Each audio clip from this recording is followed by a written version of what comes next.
Hello, hello, hello, and welcome back to the BFA Baby podcast. I'm your host, Taylor Hartman, and we have another lovely special guest on the podcast, Miss Samantha Parr, Hi. longtime friend of mine, founder of an organization you might know from Instagram called Dancer for Dancer. And Sam, I'll let you take it away. Give us the introduction that you think you need. Yeah, of course. Well, thank you for having me, Taylor. This is super exciting. I love the podcast, love everything that you do. I think you're just amazing. Make me Um, cry on the podcast. We just started. yeah, so my name is Samantha, and I'm a sophomore at UCLA studying political science. And I grew up dancing primarily ballet, but kind of all different styles throughout the years. I started an organization called Dancer for Dancer back as a sophomore in high school. And the whole premise was basically to garner more support among dancers and to talk about issues that were not usually talked about in the dance community, issues that were typically seen as very taboo, such as mental health and social justice. And this primarily happened over COVID because of the lack of connection that we were having in that time. And so I'm lucky to continue finding opportunities to dance while in college, but of course, my life looks a little different now than it did back then, as I'm not majoring in dance or anything. But I'm still trying to find ways to continue um, keeping that spark alive and finding ways to give back to the dance community in whichever ways that I can. But in my career, I'm looking at getting into law and government. And so last summer, I spent 11 weeks in Washington, D.C., interning in Congress, and so that was super exciting. On campus, I'm involved in the student newspaper, a consulting club, and the law journal. So those are just a few things about myself. But yeah, I'm really excited to be here today and excited to talk. Amazing. And I think a really big turn in our conversation today and why I specifically wanted to bring you on is like I think it's really important to talk about how growing up in dance for us, but art in general, how that translates. And we talked about it last week with our guest Jackie. Like there's so many transferable skills that Mhm. even if you don't take the path I'm on and it's not something you're gonna like professionally pursue, there's still so much that you learned and so much Mhm. benefit from it. And I Yeah. think that's definitely a point in like our further end of our conversation. But I do want to pick your brain about little baby Sam and starting dance and your love there. Because Mhm. obviously you stuck with it for since till you graduated, you started an organization around it. Like it's obviously a very big part of your Yeah. life. Yeah, definitely. Um, yeah, I guess, my mom put me in dance when I was super young because she was a dancer growing up, and so she thought it would be cute if I started dance too, but I don't think she realized exactly the direction that I would take with it. I also went to a studio, a local studio. I never joined, I never was part of any like professional or pre-professional studios, but I went to a local studio.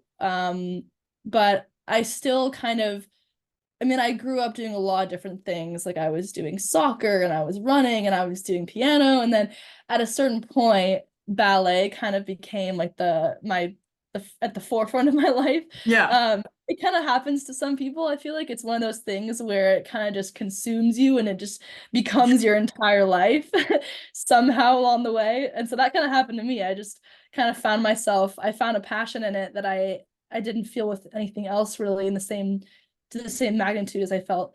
Um, and I began to kind of get into kind of more professional spaces. Like I was doing summer intensives. I went to the Joffrey Ballet in San Francisco. I did PNB and then I did Ballet West for I did like 4 summers in a row of going to different intensives. I did like YAGP, which definitely did not like. I was not the best one there. Let's just put it that way. It was more for fun, more just to kind of get experience performing and stuff. And it was a great experience. Like I wouldn't have traded it for the world, but definitely was eye-opening to be in those spaces with dancers who were super talented and who that was like their end goal in life was to be a professional dancer. Yeah. And I think that I was in a way a little bit underprepared for those environments because again, my studio was very nurturing, very local. It wasn't anything super um intense in the way that these intensives were. Um and yeah, so I think I don't know, I think I just got opened up to the whole world. And I was definitely considering the pre-professional route for a while. I was kind of like when I was in seventh, eighth, ninth grade, I was thinking that I was going to pursue dance like seriously until I realized that I was good, but not that good. But I think in those times, I think a lot of the pressures that I put on myself were very internal, but then I also noticed them in a lot of other girls around me. And I feel like the pressures that we all kind of put on ourselves and that we all kind of put in our own little siloed, I don't know, I think we just all put a lot of pressure on ourselves. And I think that we were all kind of struggling internally with so many battles and so many demons at such a young age. It's Uh, such a big thing to like yeah. put on kids. Cause I mean, like, I remember I had a director, I was like probably 11 or 12, and she was like, if you want this to be your job, you need to decide right now. Yeah. And I was And like, I it's like, true. I mean, in some ways, yeah. yeah. And I mean, like, it's obviously it's working out for me, but I mean, like, Yeah. I don't think if because I like totally relate. Like, it was very much like I have a Midwest mom, and what do Midwest moms do besides put their kids in baby ballet? They Yeah. don't do, it's just what you do. And I guess like my mom was like, oh, they're just gonna do this, and then they'll just try everything else. And then I just like, I just never stopped. And I just Yeah. like, I mean, it obviously worked out, but I feel like if you were kind of like pulled in every direction, I feel like it would have to like you just kind of have to wait for that the ballet to be like, yeah, hi, Yeah. come down. Like I Yeah. look back on that and I'm like, that was such a crazy decision that I made. Yeah. And like who would have thought that it led to your life as it is now? Being being like, oh, I love dance at the age of 12 or whatever. And then to Yeah, now, I mean, for you to be pursuing it yeah. in your like young adult life is like, I mean, I think it's just one of those things. I also feel like kind of like I said earlier, I feel like ballet has taught me a lot about different skills. Like I find myself as I'm kind of getting into my professional life, I find a lot of the skills that are necessary in my career, I think came from ballet and like determination, persistence. I feel like I'm a super persistent person. Like once I start something, I have to finish it and I have to make sure it's thorough and it's like quality work and detail oriented is another skill that I feel. Absolutely.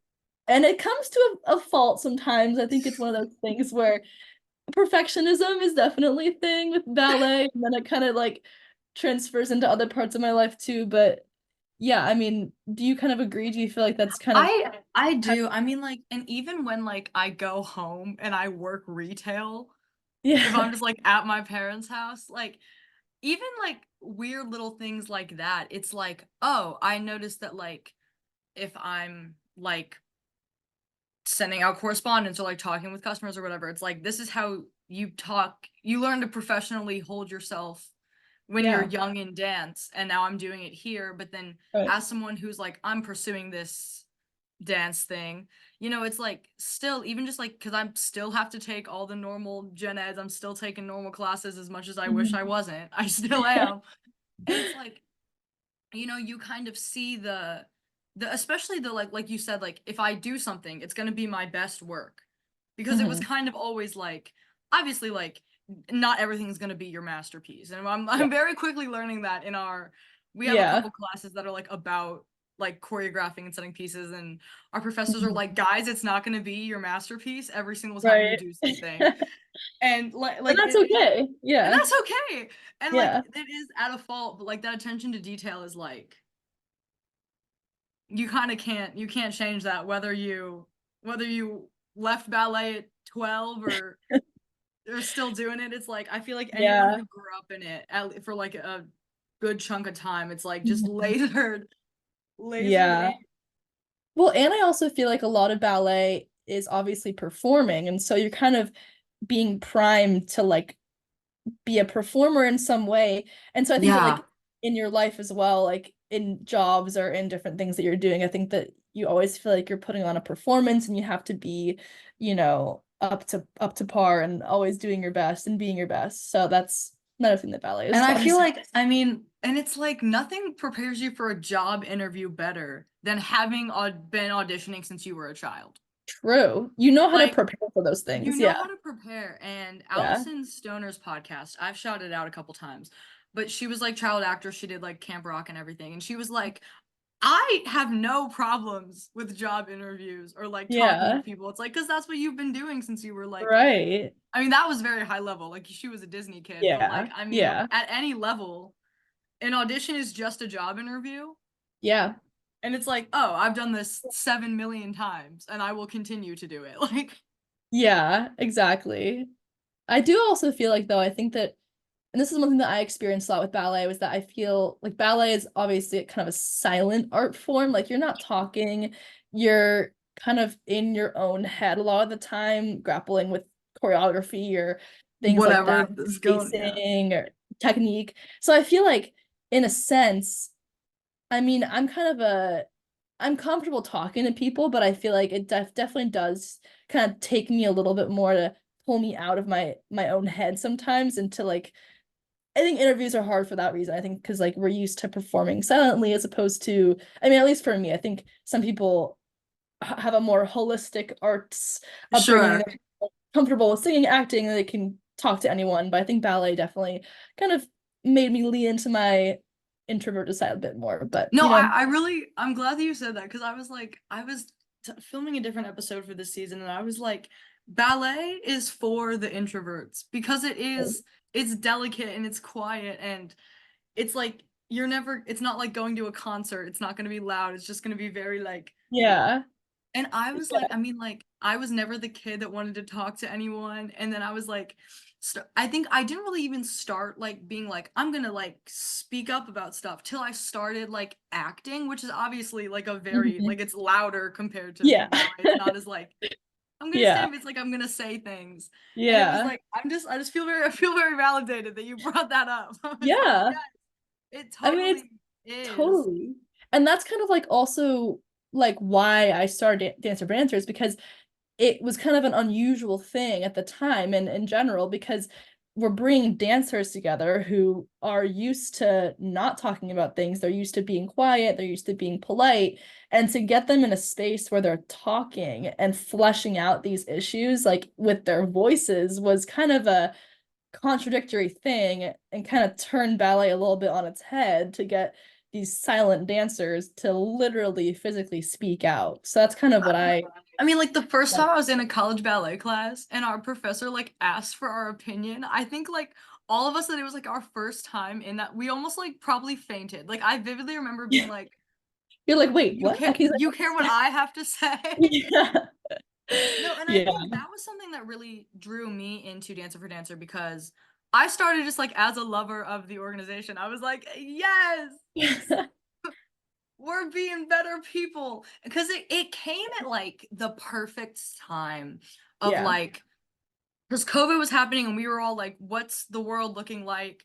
I Right. was very strongly going to be like we were like, I mean, you start preparing for your college auditions like sophomore year of high school, like right when all this happened.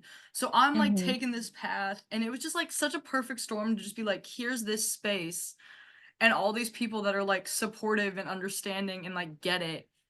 And it was Yeah. like, this was the thing. Like it was just such like a perfect moment that like it kind of spawned in my life. And I kind of want to like pick Yeah. your brain about that. Was that something you were kind of like was it one of those things where you're like, I dreamt it and then it had to happen? Or was it kind of like building?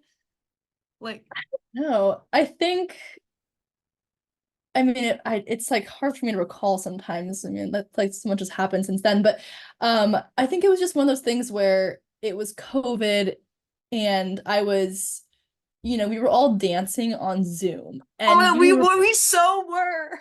yeah, you remember this, doing point in your home and you're like, what am I doing? No, This is, literally, you're like in your garage and you're like, why am I yeah, in my garage right now? Like, I know. I mean, it was just like a crazy time. And like it was, I think my relationship with ballet was hard at that time, I think, as was everyone else's. Like, you love this thing, but it's becoming so hard to do it. And um I think that I definitely I noticed this in my peers too. I think a lot of us we're always complaining about it. We were always like, oh, this is like a terrible situation. Like, of course, Right. people had it a lot worse than Oh, we worse. did. Like doing ballet in your kitchen is not the worst thing to come from the pandemic, but like for artists, it was, you know, And it's hard also to at like 15 years old, that's kind right. of, you don't have a grasp on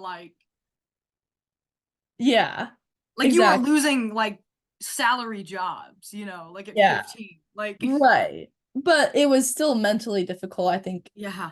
in some respects. And so I think I was just kind of feeling like this kind of mutual, almost like mourning and kind of anger and sadness going on with me and my peers.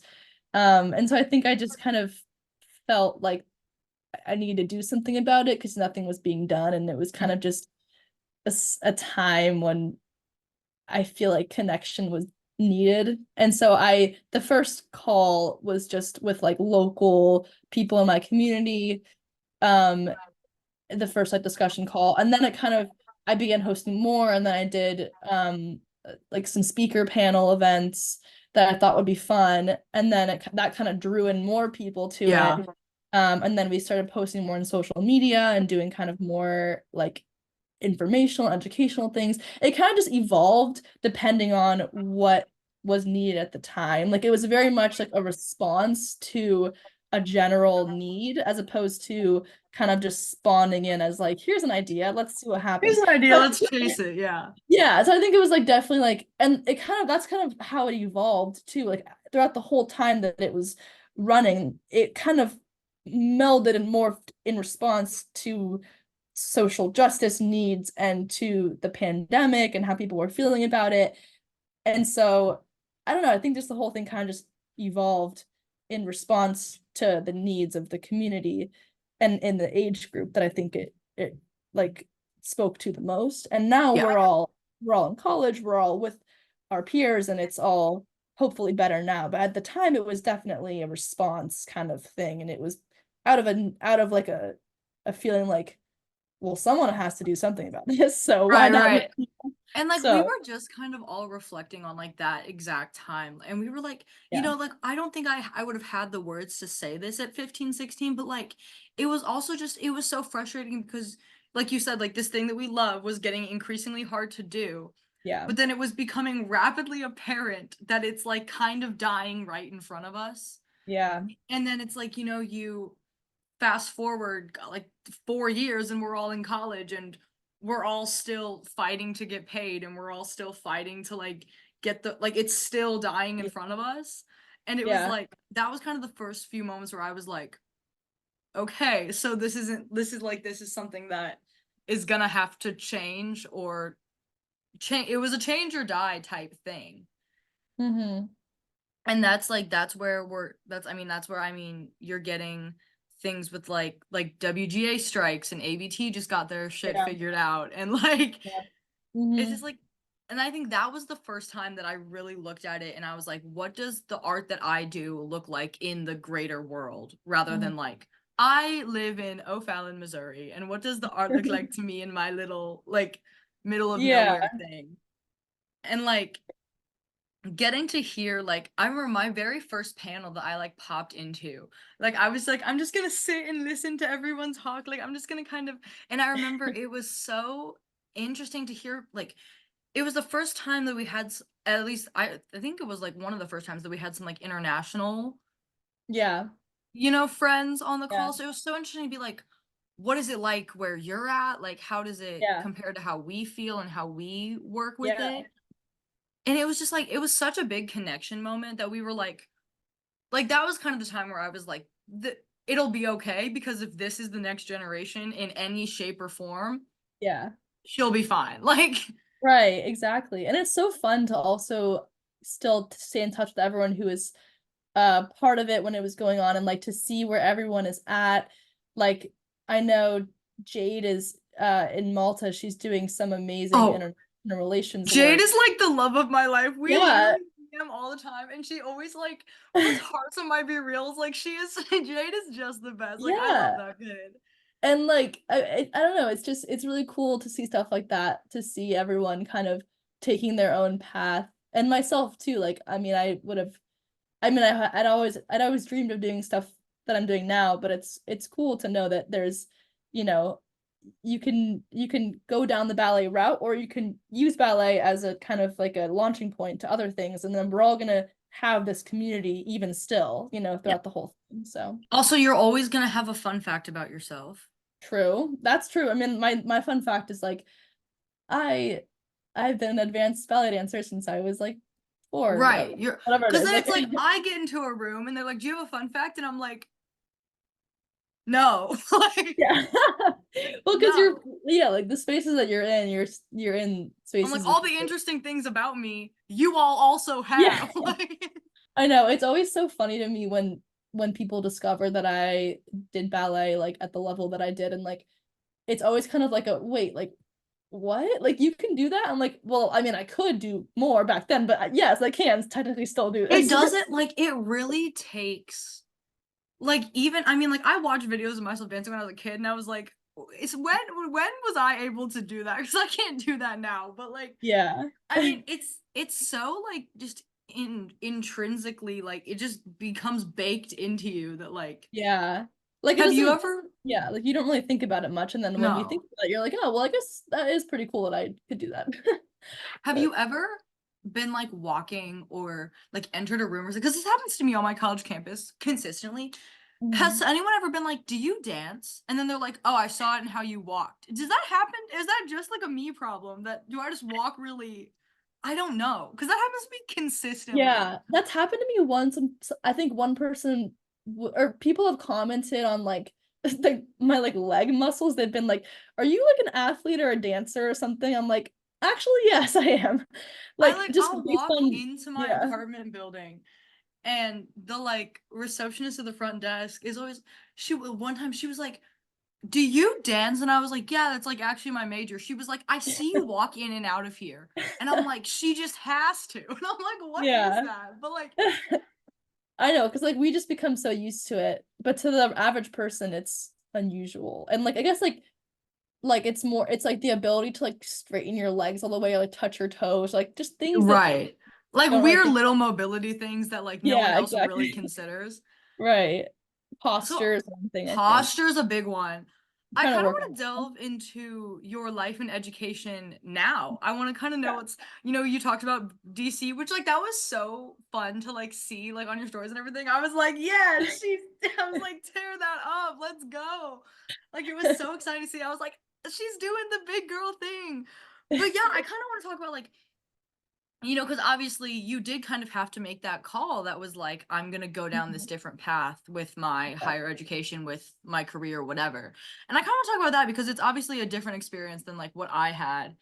Mhm. And I just kind of am so, because I mean, there was never for me something that I was like, I never kind of felt like if there was a pull either way and I had to like make a call, like it was always just Right. like, this is the call. Like, Yeah. and I'm always so fascinated when people are like, "Oh, I was like a really competitive athlete in high school or like this and this," and they kind of had to make that decision. Was it like a decision this way, or was it just like this was kind of the natural progression of where my life was going? Are you're talking about like just the path that I'm kind of going down in general? Yeah. Yeah, I mean in high school I was really interested in kind of advocacy, social justice type things. Like I was a member of my county's youth court program where I helped like teens in my community develop restorative plans as opposed to enduring the traditional juvenile justice system, and that was really fulfilling for me. And then I've been involved in student journalism for like the past 5 years in high school and now in college at UCLA. So that's been like a really great like method of kind of community involvement and advocacy work. Um, and then I think just as a high schooler, I think I was really interested. I thought I was gonna like run for office, and maybe I will one day, who knows? But that Keep was like that my up. yeah, I I'll mean, vote I for you in office. I will move. I will relocate to vote for you. don't know. Yeah, like I think I kind of was really I as like a teenager, I was really inspired by a lot of strong female leaders in our country. And I kind of saw a lot of myself in them, and I like really wanted to be like them and to inflict change like they did. And so I guess when it became time to figure out what I wanted to do with my life as a senior applying to college, I was thinking political science kind of ties in all the aspects that I like of advocacy, community work, leadership, communication, writing. Like I kind of just everything kind of culminated towards Yeah, political science and kind of law, government, policy work. And then when I got to college, I kind of had a little bit of a crisis as in terms of like what I was doing because of I course. was like, No, we all did. We all you all did. too. I mean, it's like this sounds like it's such a I mean, it's a very shared experience by a lot of people. But I was thinking like, oh, like is law the route for me? Like, what if I don't want to go to law school? Like, what if it's not for me? I was thinking like, oh, well, I could do something with science. I've always liked science. I was kind of like had a lot of ideas of what I could do, and I was thinking like I was just doubting myself a lot at that time, and I was really insecure in what I was doing. Also, because I feel like, I mean, I go to a school where STEM is definitely like the more The celebrated. thing.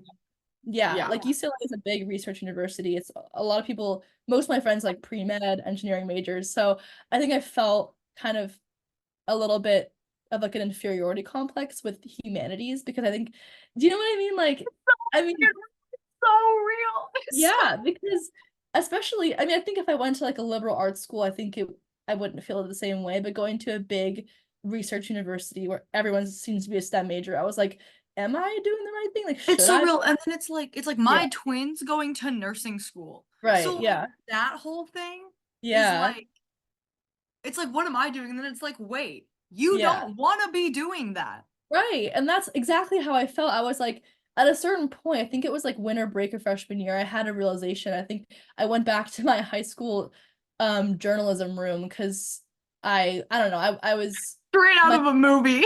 yeah, well, I mean, seriously, like my advisor there was kind of like he'd been like a mentor to me for a few Yeah. years. So we were kind of in touch, and I went back and visited to like see him and to see the students that I had known in the previous years. And I think just going back there and like seeing their work and seeing the legacy that my work had on their work and feeling like, okay, like my skills really do lie in humanities. Like Yeah. I know that I'm gonna end up doing something related to policy or like humanities related work. So why would I major in STEM? I should embrace the skills that I have and the natural inclinations that I have, and I should like really lean into them and like I mean, because like not everyone likes to write, not everyone is skilled Right.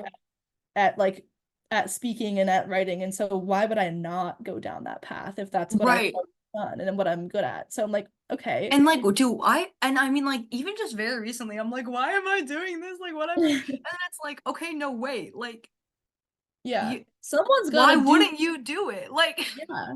I mean, and also like someone there has to be someone in every field. We can't all do the same thing. there has to be someone in every There's field. got to be dancers, there's got to be political science majors, there's got to be English majors, there's got to be, like it I don't know, I think it took me a while to really kind of embrace like my natural skills and things, and so I think And it's I so applied. Yeah, real. And it's so yeah, real because I feel like that's something that's like they'll tell you that you'll have that kind of like college is gonna be a big shift, but like it's never like that's the shift.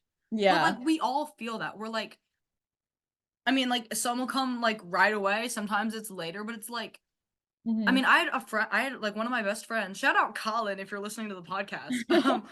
One of my best friends was like, he was in like the major he chose for like a semester and was like, I am not happy here. Like I'm trying to Yeah, like squeeze into something I don't want to really do.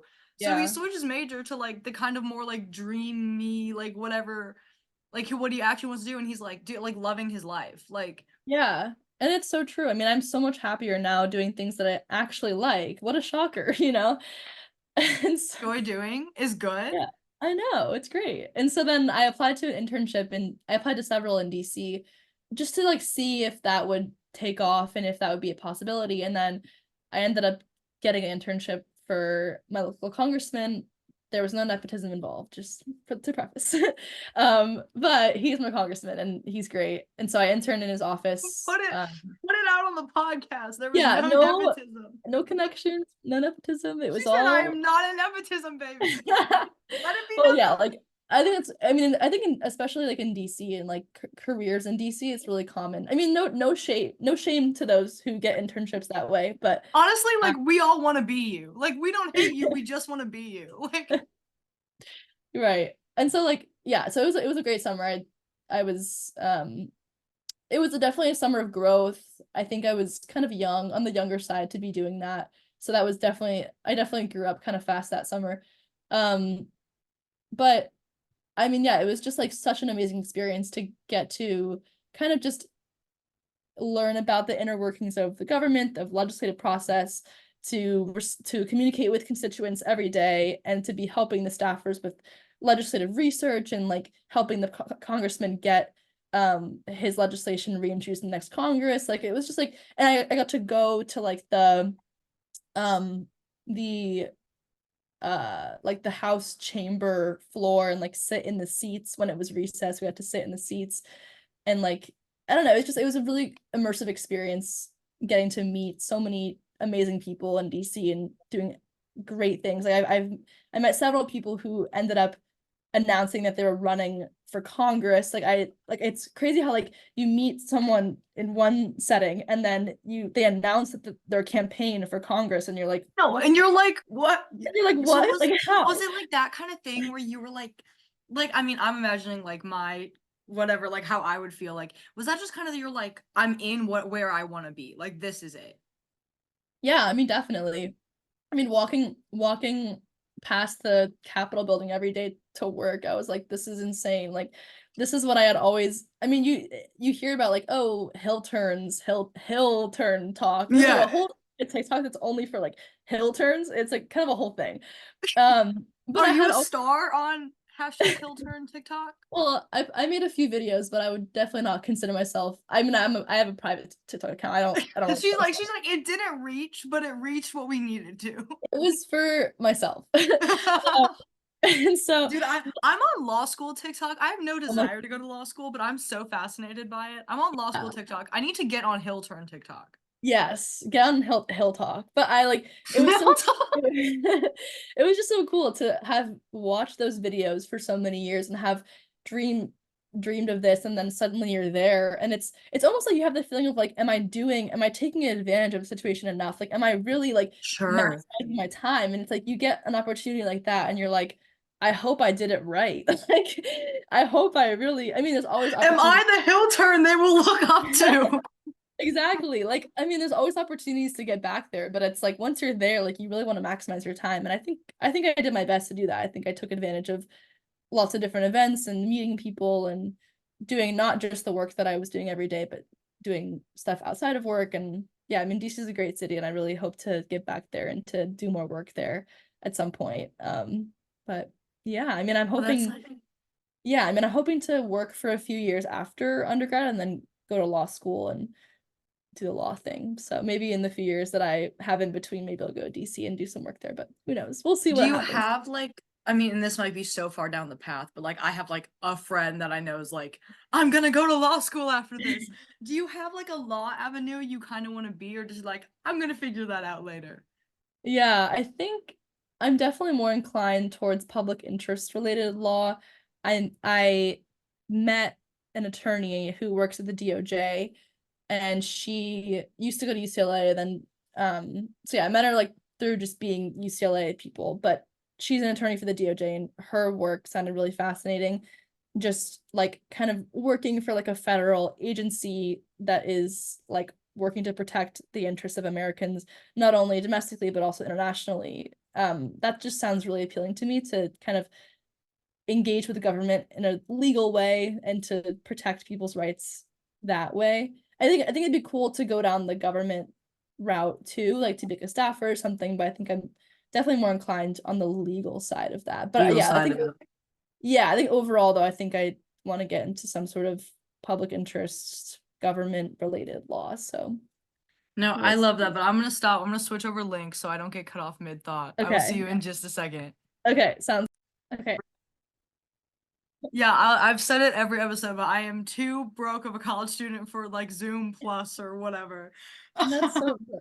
And I It's, love that for you because I didn't realize that they cut you off at 40 minutes for a two-person call until I was on one of these calls and I was like, I don't have enough time. I thought it was oh, they unlimited. stay doing that.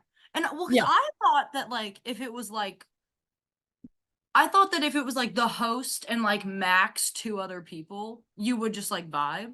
Yeah. It But used to be no. like Did we that. have, I say we, like I was making decisions.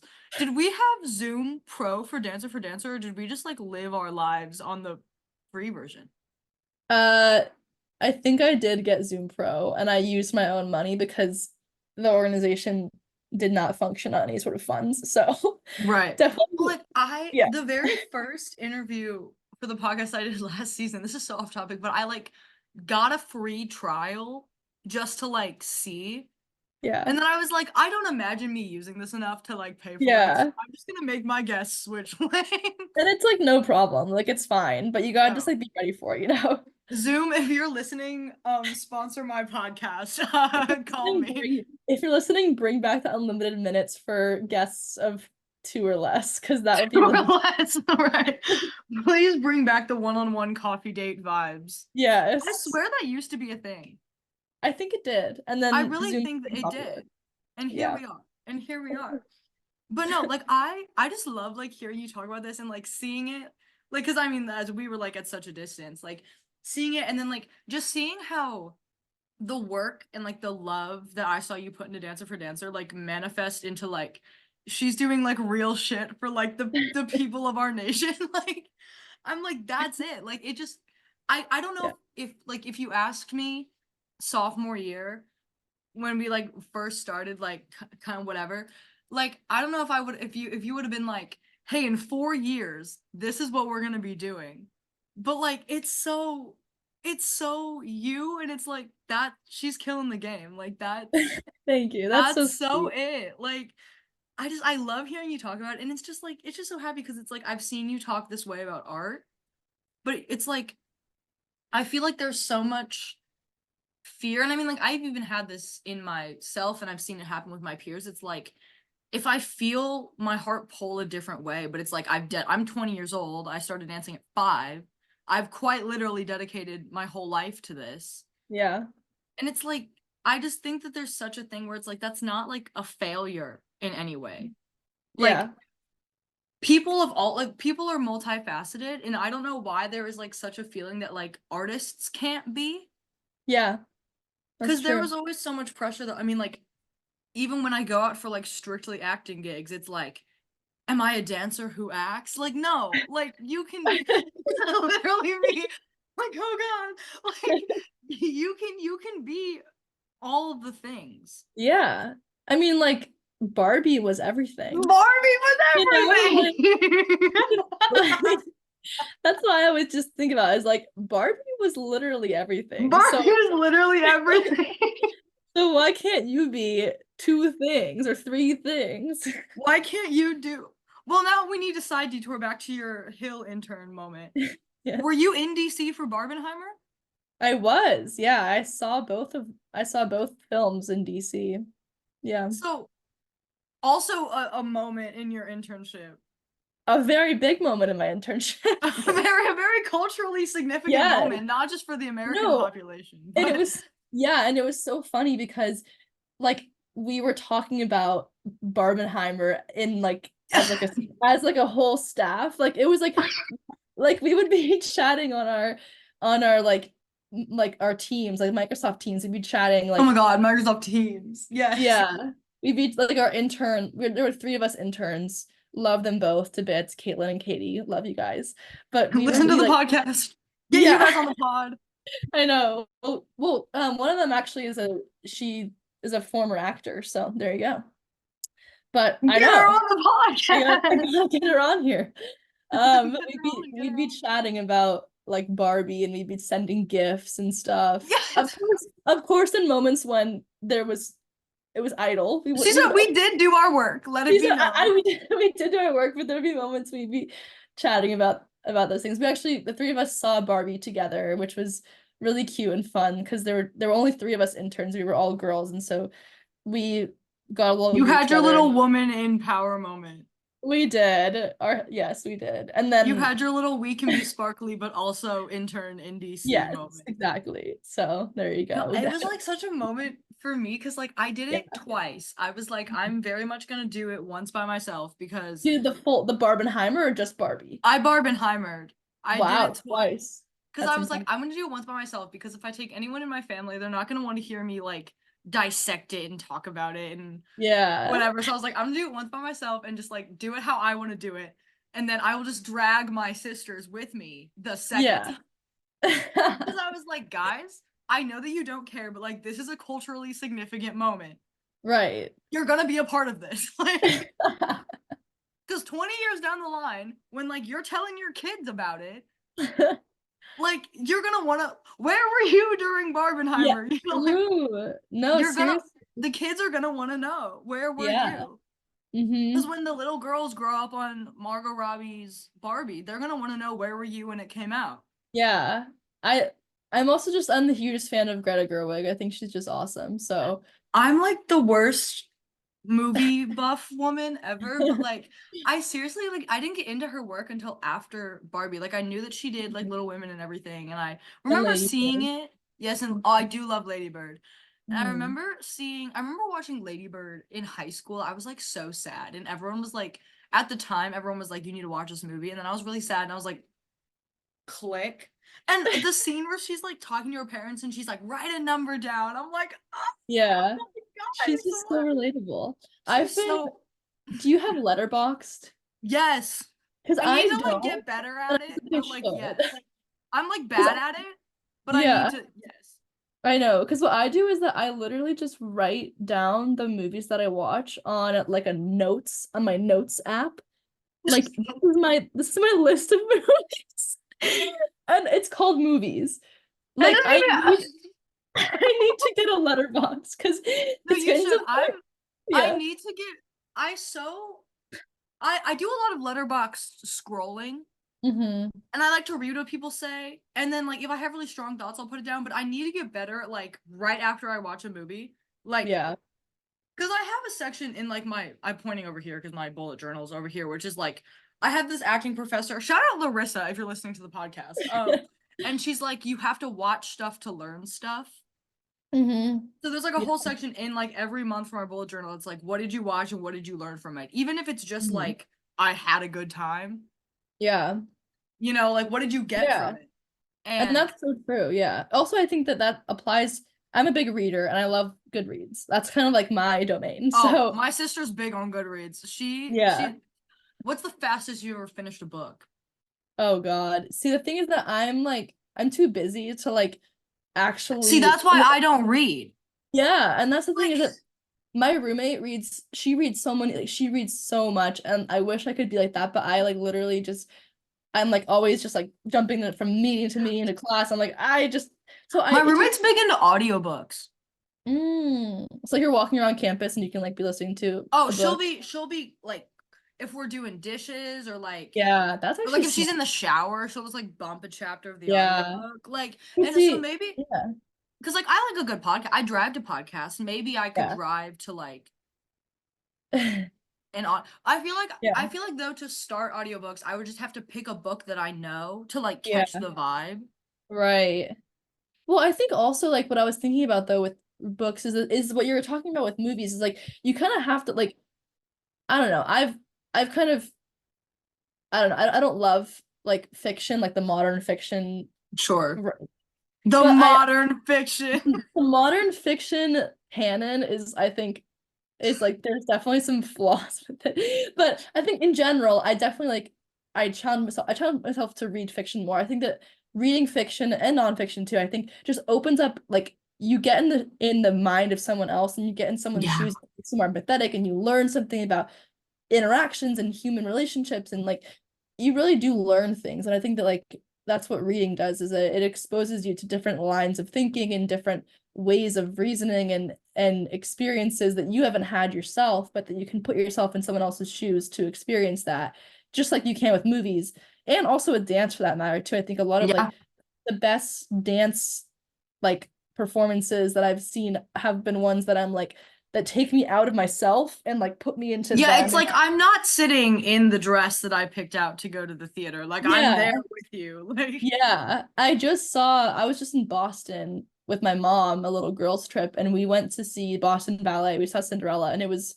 amazing. Like, it was just one of those shows where it kind of like takes you out of yourself and puts you and in like there with. yeah, it's Cinderella, but like it's Cinderella. Like that's Yeah, like yeah, yeah. exactly. I think definitely like just watch stuff to learn stuff, read Yeah, stuff to learn stuff, do stuff to learn stuff. Like yeah, I'm yeah. fully making a dance film for like one of my choreography classes, like final Mhm. projects.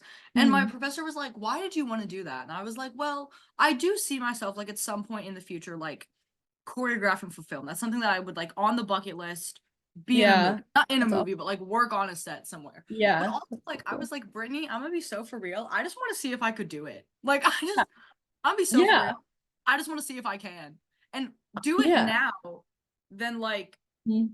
I'm not getting paid for it. This is an assignment. Do it when it Right, doesn't actually matter. Like it does, but it exactly. doesn't, you know, And like that's do what college is for too, you kids do know? your homework. Like kids, Yeah. if you're listening, your assignments do matter, but like Yeah. it's a Well, little I low think, stakes. yeah, I mean, A, that's what college is for, and B, I feel like it's one of those things where like I really do feel like you can do anything that you put your mind to. Like you really can do anything you want Yeah. with enough determination, with enough, like work, with enough outreach, with enough time spent or whatever it is that whatever ingredients that are required with enough of it and with like if your heart is in like you really can do anything. You can email someone, start a connection with them and get to the like you can start filming something, get some people together, start filming it, choreograph, like whatever it is you want to do. I think that like I mean especially as college students, we're in a part of our lives where like we do have a lot of like opportunities to do things. And I think Yes. people don't take advantage enough of that. And I think that you should do that because I think it's really cool. And I And think that's like such a big thing that like kind of for this podcast, but also like just kind of for like it's I hate the term that like your inner child, but like you know whatever because it's like dude, same. That's I okay. like it makes me feel Yeah, like I'm sick. glad you brought that up, but because like no, I'm glad that you brought that up because I feel like I get it. I do. But I'm I like, like you it have to keep heals calling it me. that. I understand, but like Yeah, also just, like the term makes me like nauseous. I know. I'm like, it's Like I that one. get it, and Yeah, I it's get that it. Like one. I do. I know. It's that one along with like that one for me feels like the sound that like I think I like this little life. Like those two go like hand in hand to me. I don't know why. Like But yeah. part of well, see that one I'm more 50-50 on. Like the whole like inner child thing is like I'm so for the like vibe. I'm Yeah. not for the like vocabulary that comes with it. Yeah, exactly. Eat that up all day long. But Yeah. it's like what do we need to like call normalize calling it something else. Yeah. Like, but Normal, I mean, I yeah. genuinely came from a family that was like, sometimes you can't do everything. And I'm like, no, but like you can. Like Yeah. there are gonna be obstacles, but like if you do want to try something and you're like in it enough Yeah. and you are like your heart's in it enough, like you fully have the capability to make it happen. It's not gonna be easy, but like you totally can. Right. And of course there are like institutional barriers that Of may prevent course. you or other people from doing certain things. Like that's totally a definite thing. Is like, yeah, there are definite barriers to some Of things, course. but within the scope that you can do something, I think that you should take advantage of what you have in front of you, you know? I think okay, this is gonna be I'm gonna pull this like out of literally nowhere. Have you seen The Bear? No, I have not. Okay, well, first off, it's very fantastic. Would highly recommend it. Like, Okay. even like, I mean, well, like, so that same acting class where we were watching stuff to learn stuff, we watched a monologue. There's like this like 7 minute, like it's the thing that the first season is known for, monologue. And we were like tearing it apart and all this stuff. And I was like, I'm gonna watch the rest of that show. That was like a really good performance. And then I Yeah. just like fell in love with it. And like season 3 is coming out, and I almost relocated to like be an extra in this. Like it was a whole thing. Like this was a moment. But there's like this whole part where was I going with this conversation? My brain just like Oh, there's this whole part that like, like if you have the right people around you and the right energy, like why wouldn't you turn it up to 11? Yeah. Why wouldn't you turn the stove as hot as it can Yeah. go and see what Yeah. happens? Right. Yeah. Definitely watch The Bear. I've been saying this to everyone that comes on. I'm like, please watch it. It's great. Like even people I know that are like, I don't like TV. They're like, oh wait, this is really good. Like, and I don't even really like TV. Like I'd rather watch a movie. Yeah. Also, because like I don't have the time to like be invested in like something that's 8 seasons long. I simply Right. don't. Yeah. That's how I was with Suits. I was watching Suits over the summer and then Should I I got to watch Suits? My mom's in love with Suits, and it's Meghan you should. Markle, right? It Pre is. It Harry, is. Meghan Markle. Exactly. And if nothing else, watch the pilot. Like the Sure. first episode is like the best pilot of any series I've seen. Like if nothing else, just watch that one episode. Just is it like how people say if nothing else, just watch the last episode of Mad Men? Like even if you don't know what's going on, just watch the last episode of Mad Men. I guess yeah. I haven't seen Mad Men. I'm a lover of Mad Men. That's like the one that like I've seen probably 3 or 4 times. I do love me Okay. some Mad Men. But Okay. like there are people like I mean I personally say watch the whole thing through. But there are Mhm. people like in the scope that are like the last episode just feel it out. Like Yeah. no, do well guess I'm where is Suits? Is it Netflix? Is it It's Netflix, yeah. I'll be pulling that up. Yeah, I kind of definitely. forgot that it was pre-Harry Meghan Markle as well. Yeah. I mean, because the show has become more popular like in recent years. I'm not entirely sure why, but yeah, it's a great show. I It's mean, from a minute ago, isn't it? Is it yeah, from like a I think minute ago? it's Let's do from like some I'm not Googling. entirely sure when it was We're gonna do initially. some Googling. Well, because Oh, Mad Men is from a while ago, and it kind of had like a when I was in high school, it kind of had a resurgence. mm-hmm. Suits Okay. came out in 2000 what? uh, 2011. Okay. But I will say that it does get a bit repetitive, so you don't have There's to watch. 9 seasons. What am I? Yeah. See, that's my issue. What am I supposed to do for nine It's seasons? I know. Like so that's why I say just watch the first episode or first And then season. catch a vibe. Yeah, And so Mad yeah. Men came out in 2007. So Okay. that's so like I mean I was 3 when Mad Men came out. Yeah. The lead guy's from Missouri, so Oh, let's rock. Let's rock. nice. Okay. Get John Hamm on the podcast. Could you imagine? Be like, can you just tell me about being in Mad Men? Fun fact, I am an advertising minor because of Oh, Mad Men. really? Yeah. It's funny how things like that kind of happen. Like my good friend is she's like a film minor because she went to the film school building and was like, this is a really pretty building. I'm gonna minor in film. I'm No, like, okay, literally. like Someone was like, why are you an advertising minor? And I was like, do you want the real answer or like the PR answer? And the right. PR answer is that we had to make a fake advertisement in this digital art class I took in high school, and it was a lot of fun, and I was actually kind of good at it. But the real answer is like, I could kind of be Don Draper if I really wanted to. Like maybe a little less of an evil man, Yeah. but like Yeah. he's really like cool and creative and talented. Like I was like, Yeah. I'm fully an advertising minor because I love Mad Men. Like Yeah, love it. I love that the film building. It's just a really pretty building, so I'm gonna like go hang out Yeah. there. It's so funny. And it's like it's literally Honestly, what. yeah. But Honestly, hey, I mean, what's a girl to do these days, you know? what's a girl to do besides just be? No, that's how I feel about when people are like, I'm just a girl. Circling back to the inner child thing. Yeah. Like that's the other one that I was like, there's one more that makes me feel like weird. Like I get it and I get the Yeah. sentiment, but I know. also Barbie was everything. Yeah, but Like, I definitely know what you mean with I'm just a girl. Like, but I, sometimes you are just a girl. Like sometimes, are, but like, yeah, I don't like know. me being told if I'm gonna dance professionally, I have to make a decision now. Like I truly am Just a just a girl. girl. I'm truly 12 years old. But then when I'm like in a serious situation and I want to be taken seriously, I'm like, no, I'm not a girl, I'm a woman. Like, you Yeah, know. yeah, yeah. What is I would love to pick your not to like circle back to like a more serious topic that we've been Yeah. talking about TikTok, but I would love to pick your brain about like being a woman in politics because I Mm, picked my roommate's brain about being a woman in yeah. STEM.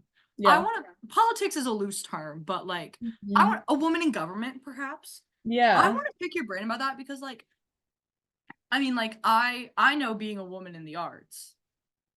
And I just kind of want to hear like what's this side like? Did you I don't know, and especially like as the world changes, as I keep thinking about like the Joker memes where it's like we live in a society, but like but like as society changes, Yeah. post Barbenheimer life, Hmm. what do we feel? What do we think? Do we have any words of encouragement for the women in the audience? Yeah. I mean, I think as far as being in government and being in this field, I don't know. I feel like there are definitely barriers, invisible barriers or very visible ones to women. Um, I think that like I don't know. I mean, personally, I haven't really experienced the barriers that a lot of women face. I think, as an intern, it's kind of a little bit of like a precursor. So it's like I don't know if I've experienced the true inequalities that like women who are running for office experience or women who are, trying to make partner at a law firm experience. But I know there are definitely barriers to those higher up positions. I think a lot of times women get stuck in kind of positions that they I think what I'm trying to say is that I think I've read it's a great book. It's called Brave Not Perfect. Oh, we're Um writing it down. it's I I'll have put a it link to it in the show notes. I actually have it right here, but Oh, not a sponsor, but not should a be. sponsor, but I don't know why I can't show it. Brave Not Perfect. Rashmi Sojani. She's an amazing author. But the whole thing is that she talks about how women often apply for positions where they meet all the requirements, all the qualifications. They're maybe even overqualified for a position. And it's like they often don't apply to positions where maybe they don't meet all the qualifications, all the requirements, but that they'd still be a great asset to that team. And then like also women have a harder time asking for promotions just because of their True. like feeling like they're inadequate or they're not perfect or they're not exactly what they're looking for. So I think it's more in the sense that like we need more strong women as role models to show other women, to represent women and to show that we can do these things. We can be in positions of power. We can be ambassadors. We can be, congresswomen. There's nothing is stopping us in a sweeping term, and we should like go for those positions and not like shy away just because we feel like we don't fit all the requirements. Because there are probably plenty of men who don't fit all the requirements to positions that apply anyways. Considered like Yeah, it that they before. right, that they apply anyways, and then they end up getting it because no women apply. It's like, well, we need to keep going for it, and we need to And that's keep. such like a valid thing, like because even like Yeah, when like I just very recently like assistant directed a short film and I was like, I'm gonna be so fucking real. I've never been on a film set before. You're handing me technology I don't know anything about, yeah, but like I'm gonna learn and I'm gonna use the skills that I have and the knowledge I have to mm, like push this thing forward. And it's yeah, like that was the thing where I both felt like I was like, okay, I'm just gonna do it and learn. And also like I don't have all the qualifications, but they wouldn't have let me do it if they thought I was gonna like ruin it. Like, yeah, exactly. and it's And like yeah, do yeah, things that scare you. yeah, yeah. And I just think in general, like like having more women in positions of power inspires other women to do the same thing. Because I think having role models and having people to look up to is so important, especially in politics and government. Um, because they're fields that inherently tear people down You're in some way. right. And so, I mean, the whole thing about politics is like you're trying to win and you're trying to beat out the other candidates.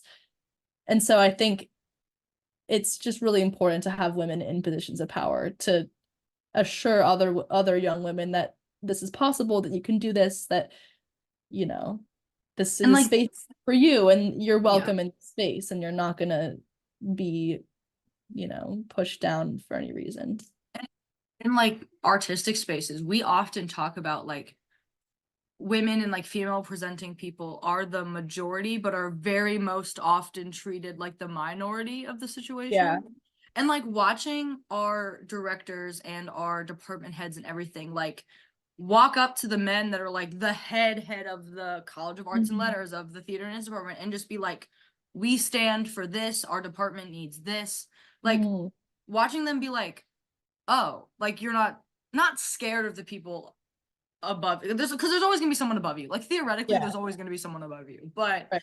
like they're like, I'm gonna go speak my mind, and that all I can do is speak my mind with the same confidence that they'll speak their mind with.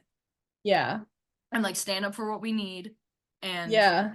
and I was like, oh yeah, like we can do that. Like just stand up for yourself. Like and it's like it Yeah. was really I mean, obviously it's like you hear that as a kid, but then it's like until you see it happening and you're like, these are women I want to be like, these are women that are doing what I want to do. And you're like, oh wait, that yeah, like it makes sense. Like you have to see it happen for you to be like, Right. no, like Yeah. obviously, like Yeah. No, it's so true. go speak your mind, like do your Yeah. thing. Yeah. I think I'm just really inspired by all the women that I've met that are running for office, that are, doing big things in the field. I think it's just really admirable work, and I hope to see more of that. I hope to be part of that in the future. So, Dude, I yeah. love it. So I think you have all of the listeners' votes wherever you run. For what? We will all relocate collectively. There was a big push in like population. Like everyone just like started moving to where Sam was running. It was like, I don't know what happened. National news. National news A migration of people towards to vote for one candidate. What do you think? Something that kind of interests me that I was like, oh, let's tie this in a nice, pretty bow. You mentioned like politics is kind of the business of winning, which Mhm. like very valid point. I guess I wouldn't have put those words to it, but like, no, she's right. Like, and I think that ballet is very much the business of winning. Mhm. Do you think that there's kind of like, even if you never really put your brain to it, but like, I kind of was like, you said that, and I was like, oh, I feel that way about like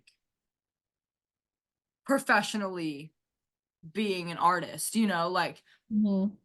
I kind of feel like there's a lot of crossover there and like you've kind of had your foot in both. Yeah.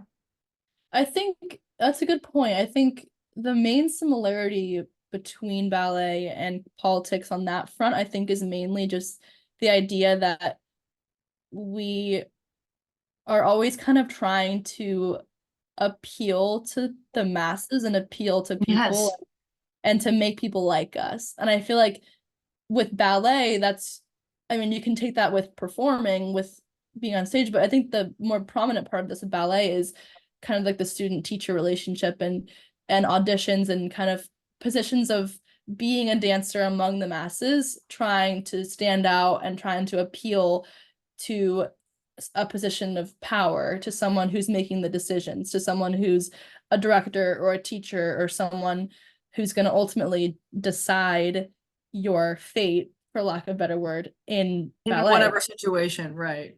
Right. Whereas I think in politics, it's kind of similar in the way that you're trying to kind of appeal to your constituency to win them over. Um, so yeah, I think that there's definitely a similarity there.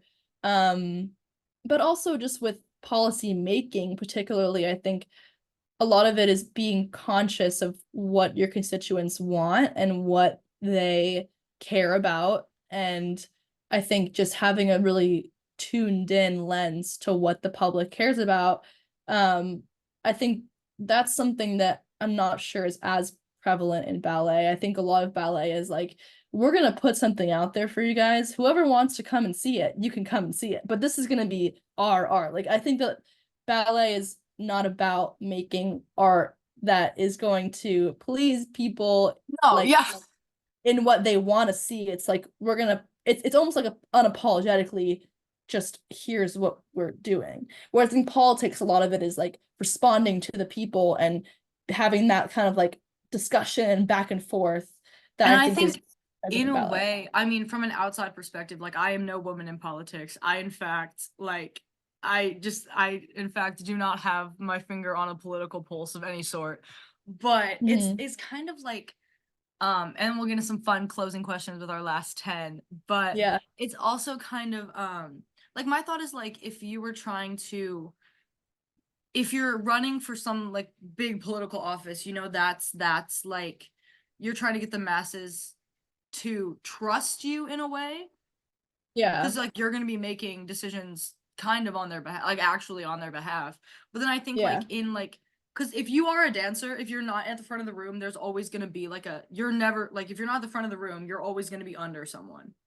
Mm-hmm. And I feel like it's like, you know, this one person in this one environment, you're getting their trust rather than like I'm as a dancer gonna like gain the trust of this company. It's like you got to step up to someone ahead of you before, Yeah. you know. And it's like I feel like it's back and forth, but like you had mentioned that and I was like I kind of feel that way about like Yeah. jumping back and forth. But now I have some fun questions for you to close out on. Um and they also have like literally nothing to do with anything. I'm so for real. Um, but this one like is a good fade out. If you had everyone in the world's attention for 30 seconds, what would you say? Oh, wow. That's a big question. I know. Well, Uh, I start with that one because it usually is like we just spent an hour speaking the minds of yeah. our minds. What would I say? Um, I don't know. I think I would probably say something about, I don't know. That's a good question. I think I You would can probably say something about just how we all need to work together and we all need to stop real. being so, divided over things, and we need to just come together and have empathy for each other and have empathy for our planet and, you Real. know, Put that on a t-shirt and sell it for listen to science and listen to, like experts and yeah, just kind of just like a lot of things. Like we need to all just listen to each other more. I think if And I had to boil yeah. mine down, it would boil down to sometimes if things look bad, take a nap and then deal with it. I think is what I would Everyone boil needs down. more naps. Like, I genuinely do believe like sometimes if it looks bad, take a nap and tell me about how you feel about an hour. If you could be the member of any TV sitcom family, which I will also extend to friend group, which would it be? Oh, wait, are you saying like would you add yourself to it or would you replace someone that's You currently would in it? add yourself, like you would be your own character. Okay. I mean, what comes to mind first is just Gilmore Girls, but I feel like it'd be weird if I inserted myself in their family because the two of them are so close and I feel like I don't know what I would do Right. in that She's like, situation. I'm third wheeling, but I'm also a daughter. Yeah. So I feel like maybe um oh, I don't know. I feel like I would love to like be a character in Harry Potter and kind of have a whole thing. Yeah. I feel like their friend group is kind of like they have different add-ons. They have Luna, they have Neville. I feel like I could It's like a broad yeah. friend. Yeah, I feel like I could see a position for myself there as opposed to a very Like a strictly defined. family type. My Yeah. answer is How I Met Your Mother because they all just gallivant around New York and have their like weird cast of friends and like the weird people that they just like keep. Like the same guy drives them in every taxi they take. It's like Yeah. right, like I just one of love those it. weird recurring like characters. Choose one sense to lose, and what would be the best thing about it? The best thing about losing it? Yeah, like not having it. Okay. I think I would lose the sense to ooh, that's a good one. I feel like I would lose the sense to I want to say smell because I feel like I wouldn't want to like smell really gross smelling things. But also then you can't taste as well.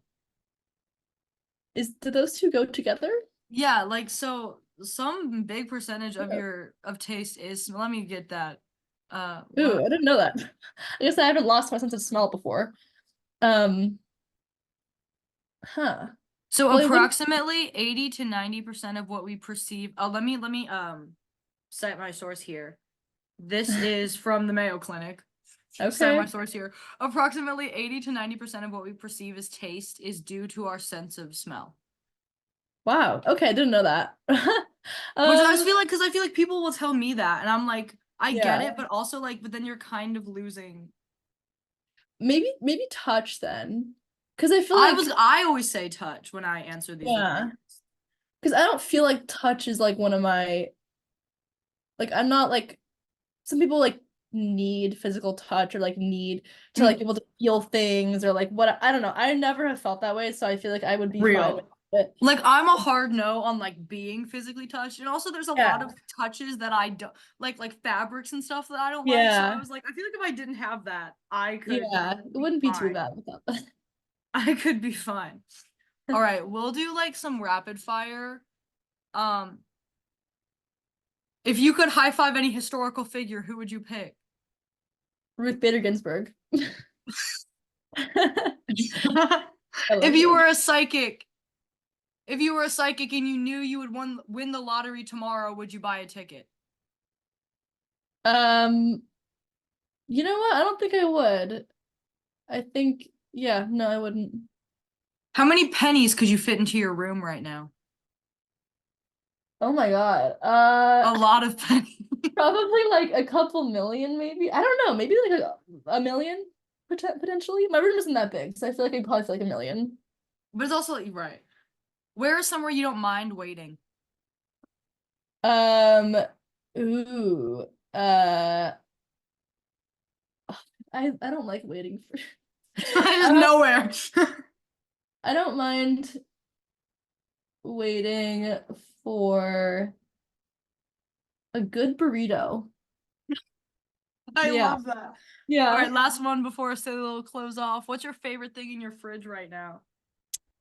Um, the protein balls that my mom made, they're like oats and peanut butter and Oh, chocolate. I make those. Those are Yeah. so good. They're really good, and she makes good ones. So They're so yeah. good. Amazing. Well, thank you for an amazing lightning speed round and a great interview.